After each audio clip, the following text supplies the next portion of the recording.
드레스를 입고 와가지고 예, 공주들이 온 줄 하나님께서 참 기뻐하시리라 믿습니다. 네, 할렐루야. 예, 사랑하고 축복합니다. 예, 오늘 아기 예수로 이 땅에 오심을 감사드리고 예배드리기 위해 나온 산이교회 성도님들의 마음에 예수님께서 함께 하심을 믿습니다. 예, 우리의 왕 예수 그리스도께서 이 땅에 오셨습니다. 그리고 우리가 이 땅에 오신 예수 그리스도를 기념하고 감사하고 찬양하고 경배하기 위해 이곳에 모였습니다. 세상에서의 크리스마스는 굉장히 세련돼 보이는 모습, 연인들이 함께 지내는 다정하고 따뜻한 모습, 가족들과 오붓하게 지내는 모습을 이미지로 떠올리게 됩니다. 어떤 영화에서는 한 여자가 여자에게 남자가 사랑을 고백합니다. 그러고 나서 고백한 이유에 대해서 이렇게 말을 합니다. 오늘은 크리스마스니까요. 적어도 제가 이해하고 있는 성탄의 의미와 이 고백의 장면은 다소 논리적으로 맞지 않아 보입니다. 그런데 크리스마스의 분위기에 압도됨과 동시에 이 논리 따위는 이제 묵살되어 버리는 것이죠. 오늘이 크리스마스니까요. 이 대사를 통해서 정말 크리스마스의 참 의미가 무엇인지를 우리가 읽은 마태복음 2장을 통해서 함께 은혜를 나누고자 합니다. 이 2장의 중심이 되어 나오는 동방박사를 통해서 동방박사의 첫 번째 크리스마스는 어떠했는지를 우리가 함께 살펴볼 것입니다. 1절 말씀입니다. 다시 한번 읽겠습니다. 시작. 원때 예수께서 유대 베들레헴에서 나심에 동방으로부터 박사들이 예루살렘에 이르러 말하되, 좋은 성경책을 가지고 계시는 성도님들은 동방으로부터 온 박사 하면서 여기다 1 이렇게 가로하고 적혀져 있을 것입니다. 이 1을 밑에 있는 설명으로 잠시 살펴보면은 점성가라고 나와 있습니다. 이 동방 박사들이 점을 쳐서 돈을 버는 무당이라기보다는 그 당시 별을 관측하고 그 별을 깊이 연구함으로 날씨나 역사, 정세 등을 예측하는 사람들이었습니다. 즉 별을 통해서 자신의 인생을 올인한 사람이었고 정세를 파악하여 나라에 도움이 될 만한 역할을 감당한 중요한 사람들이었습니다. 그렇기에 동방 박사들은 별을 정확하게 보는 것이 가장 중요했던 직업으로 가진 사람들이었습니다. 이들은 동방으로부터 왔다고 소개되어 있습니다. 오늘날 유럽의 동쪽, 중국보다는 서쪽, 중동아시아 지역에서 온 사람들입니다. 지금 예루살렘의 동쪽이라면 예루살렘 동쪽이 이란이고 그 다음에 그 조금 더 동쪽이 이라크인데 이라크에서부터 출발했다라는 것이 많은 성경학자들이 동의하고 있는 부분입니다. 이 이라크에서 예루살렘까지 그들이 찾아온 것이죠. 아무런 상관없는 나라, 멀고 먼 타국에 그들이 찾아온 것입니다. 그리고 자신들이 온 이유를 2절에서 나타냅니다. 그들은 자신들이 유대인의 왕을 찾으러 왔다고 말을 합니다. 그리고 경배하러 왔다고 합니다. 그때 당시 동방으로부터 온 박사들이 얼마만큼 위상 있는 자들이었고 우리가 그거 위상 있는 자들인지는 우리가 모르지만 짐작하건대 그때 당시 동방 박사들은 그 말에 상당한 신빙성을 그리고 영향력을 가진 인물임을 우리는 3절 말씀을 통해서 알 수 있는 것입니다. 그들의 말에 예루살렘과 심지어 그때 당시 왕이었던 헤로도 왕까지 소동하게 됩니다. 그들이 소동한 이유는 그들은 왕을 맞을 준비가 되어 있지 않았기 때문입니다. 그와 동시에 이 왕으로 오신 예수님을 맞는 것이 굉장히 불편했을 것입니다. 제가 저번 주 설교를 통해서 말씀드렸듯이 이 유대인의 왕은 그들의 체제에 큰 변화를 가져올 것이기 때문입니다. 기득권 세력은 이런 극심한 변화를 굉장히 싫어합니다. 자신의 체제에 반감을 가지거나 그것에 소리를 내는 것에 민감합니다. 헤롯 왕도 마찬가지고 예루살렘에 모여있던 기득권 세력이 이 소식을 듣고 소란을 피운 것은 어쩌면 당연한 반응이었습니다. 4절에서는 헤롯 왕은 기득권 세력인 대사장들과 서기관들을 모아서 그리스도가 어디서 나느냐라고 물어봅니다. 헤롯 왕은 지금 동방박사가 찾고 있는 왕이 바로 그리스도라는 것을 알고 있었습니다. 그리스도는 히브리어로 메시아의 헬라어 번역입니다. 동시에 기름 부음 받은 자라는 뜻입니다. 유대인으로 하나님의 기름 부음을 받았다라는 것은 세 가지 직분을 말합니다. 제사장, 선지자, 왕입니다. 기름 부음은 하나님의 택하심을 입은 구원자, 해방자인 것이죠. 헤롯 왕은 이 그리스도가 하나님으로부터의 능력으로 자신을 왕위에서 끌어내리고 이 이스라엘의 정치적 해방을 가져올 자라고 여긴 것입니다. 또 헤롯 왕과 더불어 권력에 민감한 부류가 또 하나 있습니다. 아까도 설명했듯이 그들은 서기관과 대제사장들입니다. 그들 역시 권력을 잃게 될까봐 노심초사합니다. 그 당시 로마라는 나라의 통치 아래 예루살렘이 있었고 로마에서 임명해준 왕과 이 예루살렘 기득권층은 묘한 관계를 가지고 있었습니다. 로마의 통치 구조는 예루살렘에 미묘한 긴장감을 주기 충분했습니다. 헤롯 왕은 이방 사람이었지만 그의 능력을 로마로부터 인정받아서 예루살렘을 다스리는 왕이 되었습니다. 로마가 큰 나라를 이룩한 데에는 지배를 받는 나라들의 문화와 통치 구조를 수용한 것이 하나의 요인이었는데요. 로마는 예루살렘의 성전 제사, 예배를 승인해주고 그곳에 제사장들을 있게 한 것을까지 승인해 준 것입니다.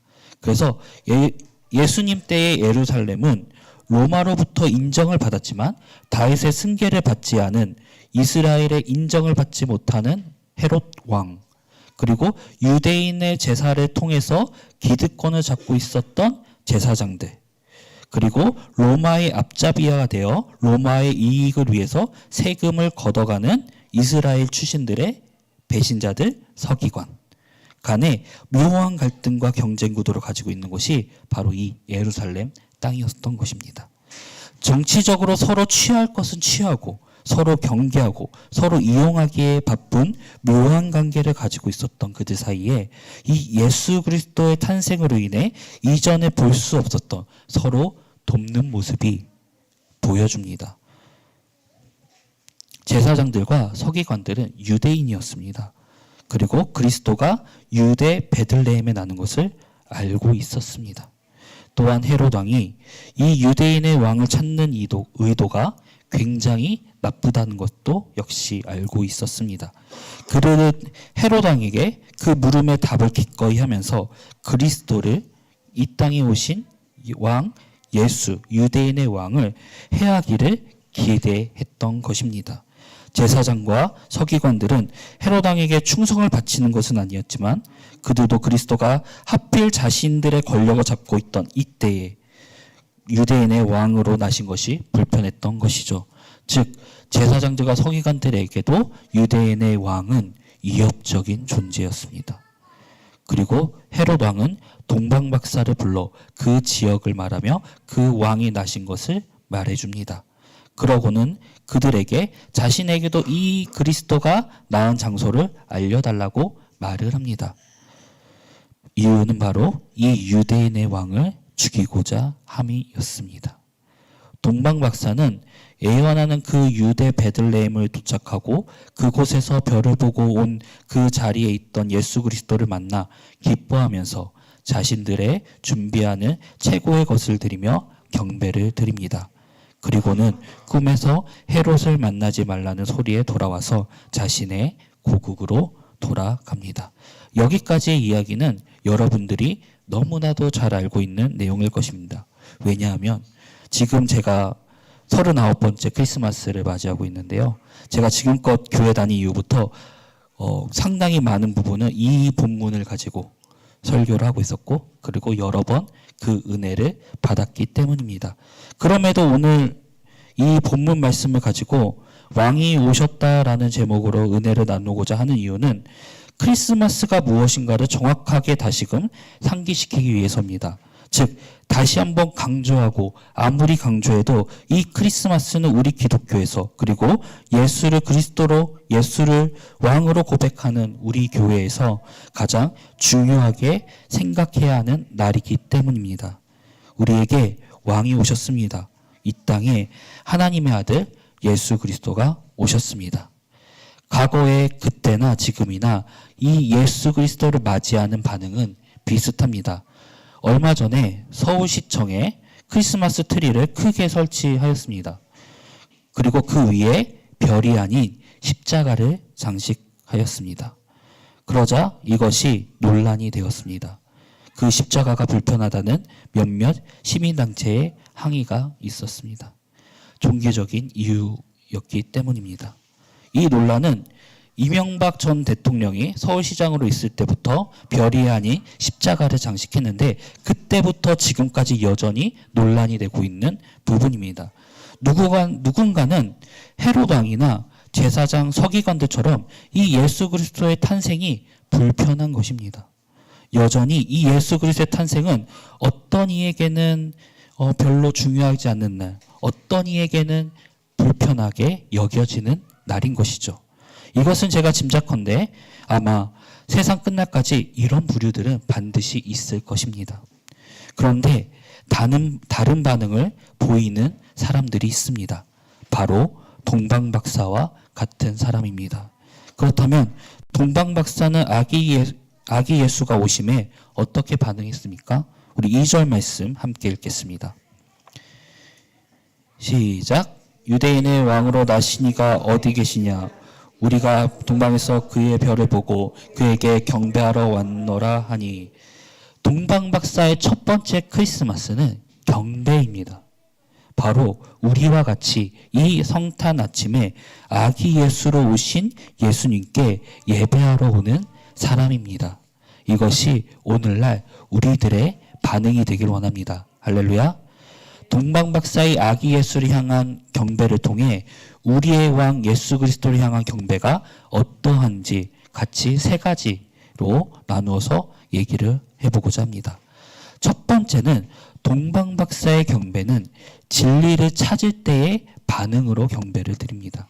이 동방박사들은 동방에서부터 그의 별을 보고 왔다라고 합니다. 동방박사는 자신들의 나라의 왕이 아님에도 자신들이 가지고 있는 모든 지식과 경험에서 미루어 짐작컨대 저 큰 별을 따라가는 것이 자신들의 사명임을 발견한 것입니다.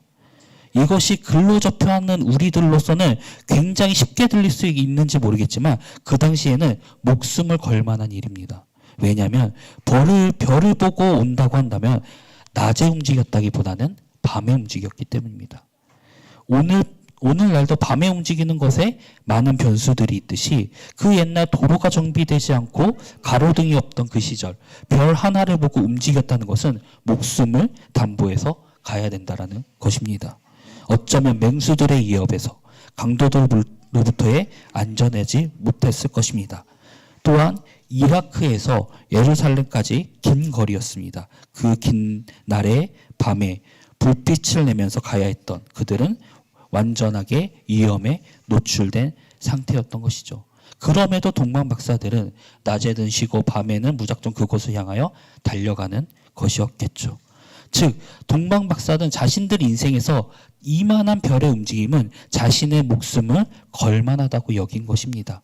즉 이것이 진리임을 확신했습니다. 이 별이 있는 곳에 자신들이 그토록 갈망하고 찾는 진리가 있을 것을 확신했기에 그들은 그 위험과 어려움을 감수하고서라도 갔던 것입니다. 아니, 갈 수밖에 없었던 것입니다. 그리고 2절에서 나왔던 것처럼 별을 보고 경배하는 것은 동방박사들은 별을 탐구하고 그 별을 따라가는 그 행동에서 멈추지 않고 그것이 끝이 아니라 진리를 맞아들이는 그 순간에 경배를 드립니다. 이것이 굉장히 중요합니다. 우리는 참 진리를 마주할 때 그것에 우리의 모든 것을 걸 수 있습니다. 마치 요즘 드라마 부잣집 만내 아들이 굉장히 유명한데 그 주인공이 미래에 발생할 일들을 다 기억하고 과거로 돌아가지 않습니까? 그 주인공이 헐값이었던 붕당의 땅을 사고 그때 당시 유명하지 않았지만 지금은 완전 최고로 주가 상승 중인 아마존에 투자하면서 완전하게 큰 재산을 축적합니다. 주인공은 미래를 알기에 과감하게 투자를 한 것이죠. 이처럼 우리가 무언가 확신하고 알게 된다면 그것에 과감하게 내 모든 것을 내던질 수 있습니다. 그리스도인들은 진리를 알기에 과감하게 우리의 모든 것을 내버릴 수 있는 것입니다. 진리는 예수 그리스도입니다. 그분이 왕이라는 것입니다. 할렐루야. 예수 그리스도를 만난 사람들은 주 예수보다 귀한 것을 삶에 두지 않습니다. 그리고 그 진리를 마주할 때 우리의 반응은 경배인 것입니다. 엄청난 예수 그리스도의 은혜와 그 크심에 압도된 경배를 드리는 것입니다. 진리는 이 세상에서 불변하지 않는 것, 항상 기준이 되어 내가 이 땅에 사는 참된 목적에 맞게 행동할 수 있게 해줍니다. 진리를 마주하면, 즉 예수 그리스도를 마주하면 우리는 그 마주함으로 끝나는 것이 아니라 그에 합당한 반응이 나와야 되는 것이죠. 그것이 예배라는 것입니다. 우리가 우리 삶의 예배를 드린다는 것은 우리 일상에서 함께 하시는 예수 그리스도를 마주했을 때 마땅히 예수 그리스도를 왕으로 고백하는 자들이 해야 할 반응이라는 것입니다. 그래서 그리스도인의 삶의 자세는 언제나 경배의 자세입니다. 무례히 말하지 않고 교만하지 않고 겸손한 자세로 세상을 살아가는 것이 그리스도인의 삶이라는 것입니다. 산이의 교회 성도님들의 삶이 이와 같은 경배의 자세로 살아가기를 소망합니다. 두 번째는 동방박사의 경배는 상황과 환경에 영향을 받지 않은 경배입니다. 동방박사들이 제일 먼저 예루살렘으로 간 이유는 유대인의 왕이 나실 만한 장소를 어딜까 미루어 짐작하건대 그곳은 예루살렘이었기 때문입니다. 당연히 동방박사들은 이곳에 유대인의 왕 아기 예수가 있었을 것이라고 확신했습니다. 하지만 이곳이 아닌 베들레헴에 나신다는 답을 들은 동방박사는 다시 그 자리를 벗어나 베들레헴으로 향하게 됩니다. 근데 막상 가는 이 베들레헴이 이상합니다. 이 베들레헴, 왕이 태어날 곳이라고 하기에는 너무나도 초라한 곳이었습니다. 완전 시골 촌동네였습니다. 그런데 그들에게 이런 장소가 중요하지 않았습니다. 그들은 예수가 태어나는 장소, 환경, 상황보다 중요했던 것은 유대인의 왕이 태어났다는 선명한 진리였기 때문입니다. 그 별이 이 장소에서 말해주는 것이죠. 즉 동방박사는 자신들의 예상에는 당연히 태어났어야 할 곳이 헤롯 왕의 궁전이었지만 그럼에도 별이 증언하는 그곳이 자신들의 목적지였기에 그것이 초라하고 화려하고 그런 것들이 중요한 것이 아니었습니다. 가장 중요한 것은 유대인의 왕 예수 그리스도를 보는 것이었습니다. 우리에게 예배가 중요한 것은 예수 그리스도를 볼 수 있기 때문입니다. 그렇기에 환경이 어떻든 상황이 어떻든 그것이 우리에게 중요하지 않습니다. 그분을 볼 수 있는 그곳이 가장 완벽한 예배의 장소이고 가장 최고로 드릴 수 있는 예배의 장소입니다.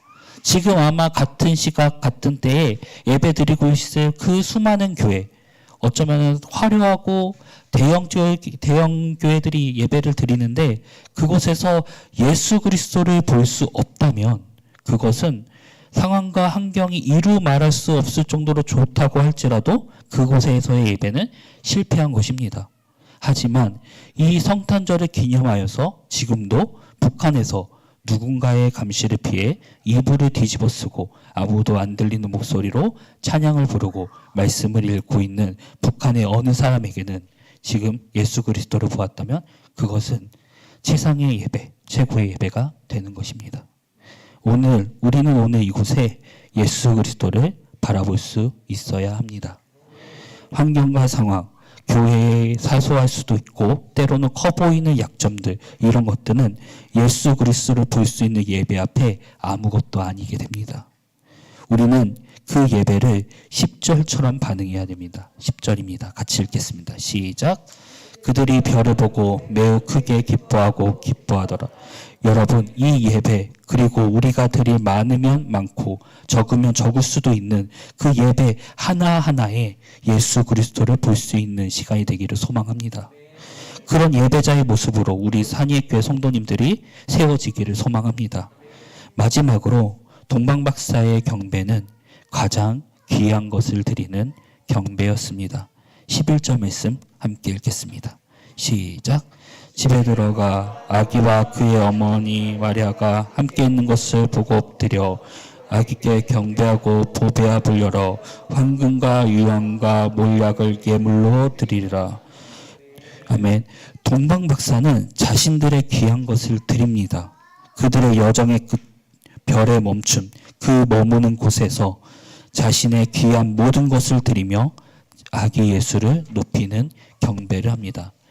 예배는 자신의 것을 자신의 경배의 대상에게 드리는 것입니다. 이것을 굉장히 노골적으로 얘기를 하면은 우리가 세상을 살아가면서 귀하다고 생각하는 가치를 쓸데없다고 인정하는 것이 예배입니다. 워십, 이 워스라는 가치를 바꾸는 것입니다. 가치를 내려놓는 것이 예배입니다. 그래서 내가 이 세상을 살면서 예수님보다 더 귀하게 생각하는 것을 이 시간 내어놓는 것이 바로 예배입니다. 예배는 가치를 버리고 예수 그리스도를 얻는 것입니다. 그러면 내가 어떤 가치를 버려야 합니까? 여러분에게 부족한 것을 드리는 것이 예배입니다. 여러분에게 시간과 재물 중 무엇을 드리는 것이 맞나요? 라고 물을 때 시간이 부족하다면 시간을 들여서 교회에 봉사를 하거나 예배를 섬기는데 주력할 것입니다. 반면 재물이 부족하다면 망설임 없이 그 재물을 드릴 수 있어야 합니다. 그것이 가장 귀한 것을 드리는 삶입니다. 여러분의 귀한 것을 드리는, 그래서 그 값어치가 그 가치 이상의 그 무엇보다도 비교할 수 없는, 그리고 무슨 값으로도 지불할 수 없는 예수 그리스도를 이 예배 가운데서 얻어가시길 바랍니다. 할렐루야. 이제 말씀을 정리하겠습니다. 오늘은 예수 그리스도 왕을 왔을 때 우리의 반응은 경배여야 한다는 것에 대해서 나눴습니다. 이 세 가지를 통해서 우리의 경배가 어떠해야 되는지를 살펴보았습니다. 하나는 진리를 향한 당연한 반응이 경배이다. 두 번째는 상황과 환경이 중요한 것이 아니라 예수 그리스도를 보는 것이 경배이다.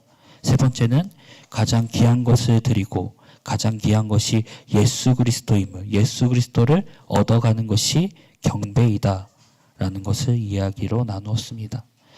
크리스마스는 예수님이 세상에 오신 것을 기념하고 감사하는 날입니다.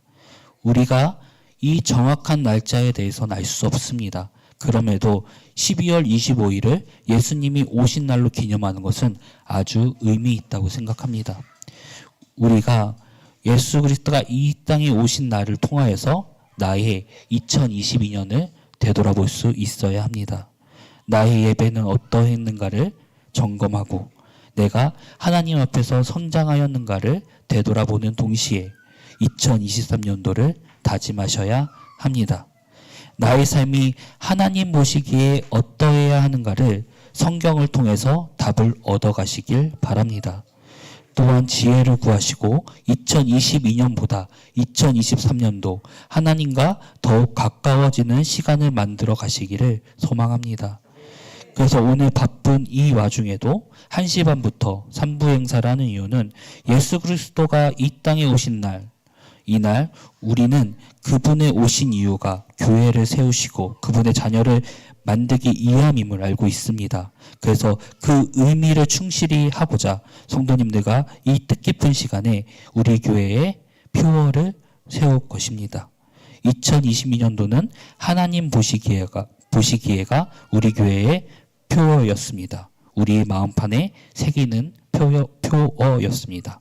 3부 행사는 2023년도 함께 이 표어를 만들어 갈 것입니다. 성도님들의 많은 참여와 이 자리가 교회를 세워나가는 자리이기에 반드시 남으셔서 함께 하시기를 부탁드립니다. 우리 이 시간 찬양하고 기도하겠습니다.